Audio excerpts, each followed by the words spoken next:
നമസ്കാരം. രാഹുൽ മാങ്കൂട്ടത്തിലും എംഎൽഎക്കെതിരെ പീഡന പരാതി ഉയർന്നപ്പോൾ തുടക്കം മുതൽ തന്നെ അദ്ദേഹത്തെ പിന്തുണച്ചുകൊണ്ട് രംഗത്തെത്തിയവരിൽ ഒരാളായിരുന്നു ഫെനി നൈനാൻ. ഇപ്പോൾ ഫെനി നൈനാൻ നടിയും മോഡലുമായ റിനി ആൻ ജോർജിനെതിരെയും രംഗത്തെത്തിയിരിക്കുകയാണ്. ഫേസ്ബുക്ക് പോസ്റ്റിലൂടെയാണ് ഫെനി നൈനാൻ റിനിക്കെതിരെ രംഗത്തെത്തിയിരിക്കുന്നത്. റിനിക്കെതിരെ ഉയർന്ന ആരോപണങ്ങളിൽ പ്രതികരണ പോസ്റ്റുമായി അവർ ഫേസ്ബുക്കിൽ പോസ്റ്റ് ഇടുന്നു. താൻ ആരുടെയെങ്കിലും പേര് പറയുകയോ ആർക്കെങ്കിലും എതിരെ പരാതിപ്പെടുകയോ ചെയ്തിട്ടില്ല. അതുകൊണ്ട് തന്നെ ഒരു വിധത്തിലുമുള്ള ആരോപണങ്ങൾക്കും ചോദ്യങ്ങൾക്കും മറുപടി പറയേണ്ട ബാധ്യത തനിക്കില്ലെന്ന് പറഞ്ഞുകൊണ്ടായിരുന്നു റിനി ഫേസ്ബുക്കിൽ പോസ്റ്റ് ഇട്ടത്. ഈ പശ്ചാത്തലത്തിലാണ് റിനിക്കെതിരെ ഫെനി നൈനാൻ രംഗത്ത് വന്നിരിക്കുന്നത്.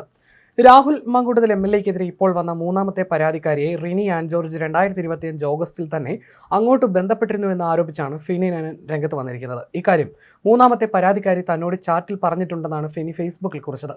2026 ജനുവരിയിൽ പരാതി കൊടുത്ത ആളെ 2025 ഓഗസ്റ്റിൽ ബന്ധപ്പെട്ടിരുന്നുവെന്നത് റിനിക്ക് നിഷേധിക്കാനാവില്ലെന്നാണ് ഫെനി ഫേസ്ബുക്ക് പോസ്റ്റിൽ ചൂണ്ടിക്കാട്ടുന്നത്. ഇതെല്ലാം രാഹുൽ മാങ്കൂട്ടത്തിനെതിരായ ഗൂഢാലോചനയുടെ തെളിവുകളാണെന്നും ഫെനി വാദിക്കുന്നു.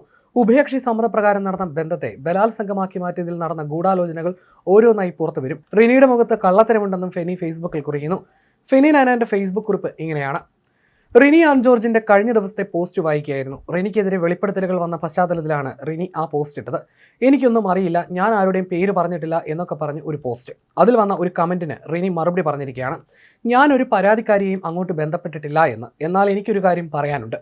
രാഹുൽ എംഎൽഎക്കെതിരെ ഇപ്പോൾ വന്ന മൂന്നാമത്തെ പരാതിക്കാരിയെ റിനി ആൻ ജോർജ് 2025 ഓഗസ്റ്റിൽ തന്നെ അങ്ങോട്ട് ബന്ധപ്പെട്ടിരുന്നുവെന്ന് മൂന്നാമത്തെ പരാതിക്കാരി എന്നോട് ചാറ്റിൽ പറഞ്ഞിട്ടുണ്ട്. 2026 ജനുവരിയിൽ പരാതി കൊടുത്ത ആളെ 2025 ഓഗസ്റ്റിൽ ബന്ധപ്പെട്ടിരുന്നു എന്നത് റിനിക്ക് നിഷേധിക്കാനാവില്ല. നിഷേധിച്ചാൽ ബാക്കി പിന്നീട്. ഇതിൻ്റെ എല്ലാം പിന്നിൽ വലിയ ഗൂഢാലോചനയുണ്ട് എന്നതിൻ്റെ തെളിവുകളാണിതെല്ലാം. ഉഭയകക്ഷി സമ്മതപ്രകാരം നടന്ന ബന്ധത്തെ ബലാത്സംഗമാക്കി മാറ്റിയതിൽ നടന്ന ഗൂഢാലോചനകൾ ഓരോന്നായി പുറത്തു വരും. റിനിയുടെ മുഖത്ത് കള്ളത്തരമുണ്ട്. റിനി ഈ കാണിച്ചതും കാണിച്ചുകൊണ്ടിരിക്കുന്നതും മുഖംമൂടിയാണ്. അത് അഭിനയമാണ്. എത്ര മറച്ചു വെക്കാൻ ശ്രമിച്ചാലും അത് പുറത്തു വരും, അല്ലെങ്കിൽ പുറത്ത് കൊണ്ടുവരും. ഭൂമിയുടെ നിയമമാണ് അത് എന്ന് പറഞ്ഞാണ് ഫെനി കുറിപ്പ് അവസാനിപ്പിക്കുന്നത്. രാഹുൽ മാങ്കൂട്ടത്തിൻ്റെ അതിവിശ്വസ്തനാണ് ഫെനി നൈനാൻ.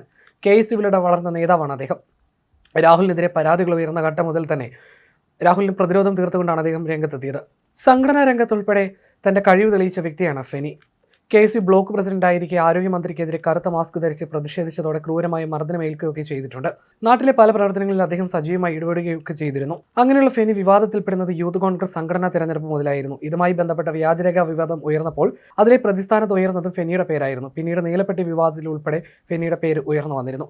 അതേസമയം മൂന്നാമത്തെ ബലാത്സംഗ കേസിൽ ജയിലിലുള്ള രാഹുൽ മാങ്കൂട്ടത്തിൽ MLA ജാമ്യാപേക്ഷ വിധി പറയുന്നത് കോടതി നിലവിൽ നീട്ടിവെച്ചിരിക്കുകയാണ്. നാളെയാണ് വിധി പറയുക. പ്രതിഭാഗത്തിന്റെ വാദങ്ങളെല്ലാം തള്ളിയാണ് Thiruvalla judicial first class magistrate കോടതി രാഹുലിന് ജാമ്യം നിഷേധിച്ചിരിക്കുന്നത്. തുടർന്ന് സെഷൻസ് കോടതി സമീപിക്കുകയായിരുന്നു. അന്വേഷണവുമായി മാങ്കൂട്ടത്തിൽ ഒരു തരത്തിലും സഹകരിക്കുന്നില്ലെന്നും ജാമ്യം നൽകാൻ തെളിവുകൾ നശിപ്പിക്കാനും സാക്ഷികളെ സ്വാധീനിക്കാനും സാധ്യതയുണ്ടെന്നായിരുന്നു പ്രോസിക്യൂഷൻ വാദിച്ചത്. പ്രോസിക്യൂഷൻ നിരത്തിയ കണ്ടെത്തലുകളും മേൽക്കോടതി വിധികളും അവരുടെ വാദങ്ങളുമെല്ലാം പൊളിക്കുന്നതായി. വിദേശത്ത് സ്ഥിരതാമസമായ കോട്ടയം സ്വദേശിനിയുടെ പരാതിയിൽ കഴിഞ്ഞ 11-നാണ് രാഹുൽ മാങ്കൂട്ടത്തിൽ അറസ്റ്റിലാകുന്നത്.